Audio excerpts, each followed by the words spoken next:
Good morning, and welcome to day 111 of F260 at First Baptist Meridian.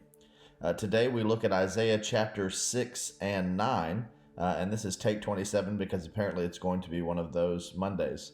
Isaiah is sometimes called the fifth gospel or the gospel of the Old Testament, and that's because Isaiah has this explicit, vivid imagery about not only the coming judgment on his people, but the future hope for his people ultimately realized in the coming of Jesus Christ. And you see that being staged in the early chapters as Isaiah condemns his own people for going through the rituals of worship while their hearts are far from God, while they're practicing idolatry and spiritual adultery and constant covenant violation. And things reach an initial high point with the death of Uzziah, who was one of the few good kings of the southern kingdom. And he reigned for 52 years and achieved all sorts of things. But it's in the year that King Uzziah dies that Isaiah sees the king, the Lord of hosts, if you read chapter 6, right? In the year King Uzziah died, I saw the Lord high and lifted up, and the train of his robe filled with temple, and there's smoke, and there's seraphim on either side of him, crying out, Holy, holy, holy is the Lord of hosts. The whole earth is filled with his glory. But the prophet has an ironic response to this vision. He doesn't say, wow. He doesn't say, what? He says, woe. Woe is me, for I am ruined. For I am a man of unclean lips, and I live among a people of unclean lips. And my eyes have not seen a king of 52 years. My eyes have seen the king, the eternal king, the Lord of hosts.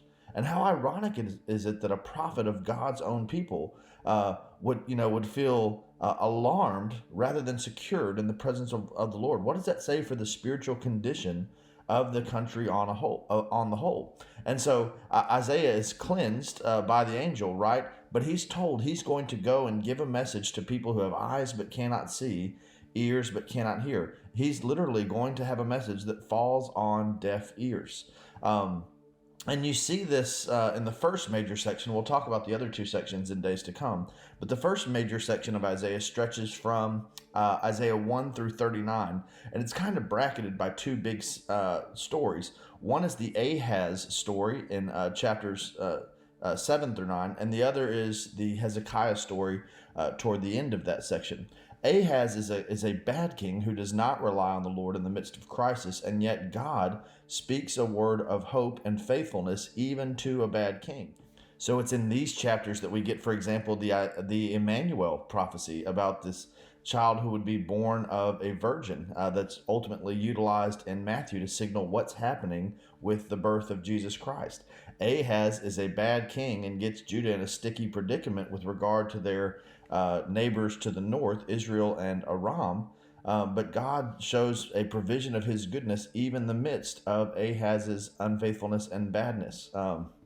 You see some of the language in Isaiah 9 in particular that we seize upon. We often read during the Christmas season, right, about the birth of Jesus Christ from Isaiah 9:6. For a child will be born for us, and a son will be given to us, and the government will be on his shoulders. He will be called Wonderful Counselor, Mighty God, Eternal Father, Prince of Peace. And so you have this juxtaposition for Isaiah's message. In the immediate context, the country is on the wrong course. And the overall tenor of chapters 1 through 39 is that will end in judgment for God's people. But you will turn a corner at chapter 40, and we're going to make all this a lot clearer in the Wednesday night Bible study this week, by the way. But you turn a corner at 40 that judgment will not have the final say, that God is going to give a new exodus to his people, that there will be restoration, and it's especially as you enter into the second and third sections of Isaiah that messianic hope and that articulation of the messianic expectation becomes clearer and clearer. So in the meantime, Isaiah's people have essentially hitched their wagon and attached their hearts to the ups and downs of good and bad king, because by and large, they've turned a blind eye and a deaf ear to the king, the Lord of hosts, who is always supposed to be the leader of his people. But even in the midst of their wandering and their rebellion, God was capable of revealing himself to his prophet, and he was capable and consistent to speak a message not only for their present situation, but ultimately on the other side of judgment for their future hope and restoration. That's what I love about the Old Testament. It's like the Old Testament exhausts every possible option of hope that we would have outside of Christ.